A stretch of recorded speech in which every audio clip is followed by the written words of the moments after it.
Momen bulan Maulid Nabi Muhammad SAW berpengaruh pada harga berbagai bahan pokok yang mengalami kenaikan signifikan di pasar tradisional. Berbagai bahan pokok yang mengalami kenaikan signifikan, yaitu beras, wan daging ayam ras. Kenaikan tersebut akan terus terjadi hingga jelang Natal wan Tahun Baru.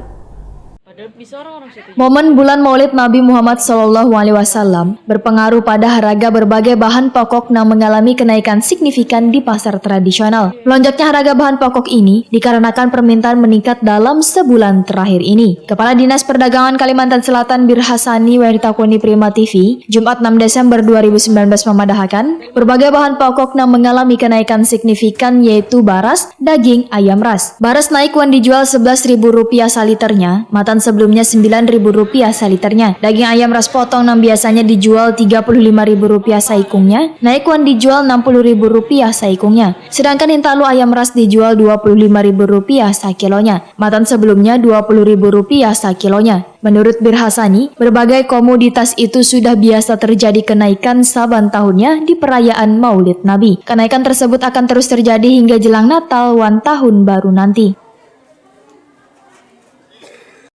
Tentunya kami juga berkoordinasi dengan Dinas Peternakan Provinsi Kalimantan Selatan ya, untuk menyiapkan, menambah ketersediaan stok ayam maupun telur, sehingga kita dengan ketersediaan yang melimpah maka diharapkan tentunya harga akan menjadi stabil ya. Itu upaya-upaya kami, dan juga kami meminta kepada Pinsar Provinsi Kalimantan Selatan ikut bersama-sama menggelar pasar murah dalam rangka membantu masyarakat kita di Kalimantan Selatan.